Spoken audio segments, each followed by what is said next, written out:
오늘 말씀은 시편 89편 38절부터 52절입니다. 그러나 주께서 주의 기름 부음 받은 자에게 노하사 물리치셔서 버리셨으며 주의 종의 언약을 미워하사 그의 관을 땅에 던져 욕되게 하셨으며 그의 모든 울타리를 파괴하시며 그 요새를 무너뜨리셨으므로 길로 지나가는 자들에게 다 탈취를 당하여 그의 이웃에게 욕을 당하였나이다. 주께서 그의 대적들의 오른손을 높이 드시고 그의 모든 원수를 기쁘게 하셨으나 그의 칼날은 둔하게 하사 그가 전쟁에서 더 이상 버티지 못하게 하셨으며 그의 영광을 그치게 하시고 그의 왕위를 땅에 엎으셨으며 그의 젊은 날들을 짧게 하시고 그를 수치로 덮으셨나이다. 셀라.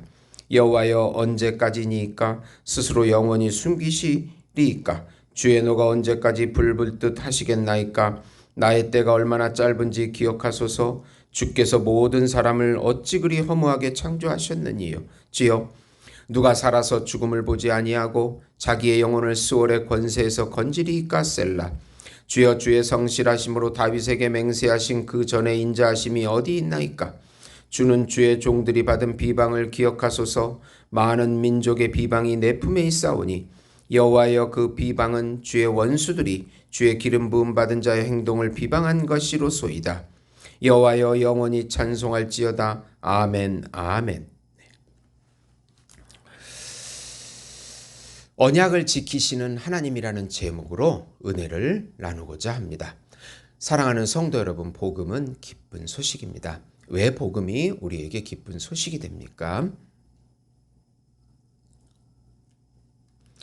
하나님께서 정하신 한 분, 하나님께서 준비하신 한 분, 하나님께서 보내신 한 분, 그분은 하나님이시고 하나님의 아들이시고 우주적인 왕이시고 우주적인 제사장이시고 우주적인 메시아이시고 우주적인 중보자시며 우주적인 어린 양이시고 우주적인 참 인간이신 예수님께서 이 땅에 성육신 하셔서 우리 안에 하나님의 나라와 왕으로 들어오셔서 하나님 나라의 왕과 구세주로 우리 안에 들어오셔서 사단을 몰아내시고 다시 통치해 주시겠다고 하는 소식이기 때문에 복음인 것입니다.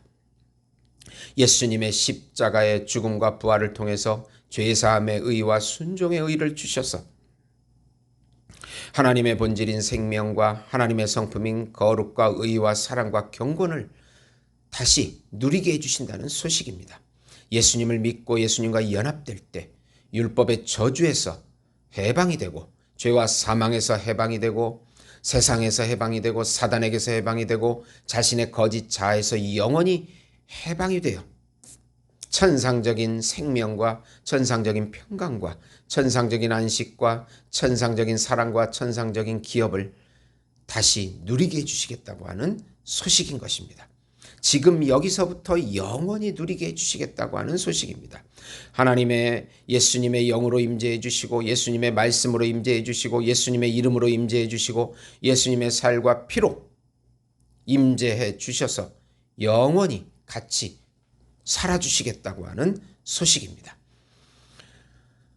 예수님을 믿을 때 우리가 하나님의 자녀가 되며 새로운 피조물이 되며 하나님의 의가 되며 신인류가 된다는 소식입니다.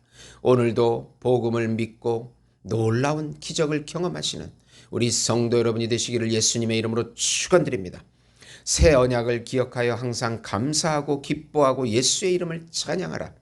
우선 영원한 언약인 새 언약을 주신 하나님을 찬양하라. 시인은 솔로몬과 동시대인 에단입니다. 이 시는 르호보암 통치 당시 애굽왕 시삭이 유다를 침공한 사건 BC 926년경을 배경으로 합니다. 왕상 14장 25절에서 28절에 나옵니다. 신정시이며 비탄시입니다. 시인은 다윗과 언약을 맺은 하나님을 찬양합니다. 다윗의 위를 영원히 유지하시겠다고 하는 하나님의 약속된 언약이었습니다. 그리고 하나님의 능력과 권능을 찬양하며 하나님을 경외해야 함을 말씀합니다. 천지 만물을 다스리시는 하나님의 통치를 찬양합니다. 하늘과 땅이 모든 것이 주의 것이며 의와 공의 인자와 진실이 하나님의 성품임을 찬양합니다. 주의 이름을 기뻐하며 우리의 방패와 영광이신 하나님을 높여 찬양합니다. 하나님의 언약과 주재권을 높여드림으로 하나님이 참 하나님이심을 강조합니다. 우리도 날마다 우리의 삶이 공공하고 어려울지라도 새 언약의 주체이신 예수님을 높이 찬양하며 그의 통치에 순종해야 합니다. 고난이 올 때 먼저 하나님의 언약과 통치, 새 언약과 통치를 상기하고 그의 성품을 찬양하는 것입니다. 하나님의 절대 주권이 예수님께 있기 때문입니다. 두 번째로 예수님과의 언약을 항상 기억하고 그 은혜를 구하라. 시인은 다윗 언약의 내용을 아주 구체적으로 서술합니다. 전쟁의 위기 가운데 에단은 하나님께서 약속하신 다윗 언약이 자신의 나라를 지켜주실 것을 확신하고 그 언약을 하나님께 다시 올려드리면서 은혜를 베풀어 달라고 하는 것입니다. 다윗을 찾아내 그를 높이고 그에게 기름을 붓고 그는 모든 민족 위에 높이십니다. 다윗이 하나님을 아버지요 하나님이요 구원의 바위라고 고백하게 하셨습니다. 다윗 언약을 영원히 지키고 그의 후손도 영구하게 하시겠다고 29절에 말씀하셨습니다. 그의 후손을 영구하게 하여 그의 왕위를 하늘의 날과 같게 하리로다 는 약속입니다. 하나님의 입에서 나온 말씀이기에 영원히 패하지 않고 견고하게 하십니다. 다윗 언약은 바로 예수님의 새 언약으로 이어져 영원한 언약이 됩니다.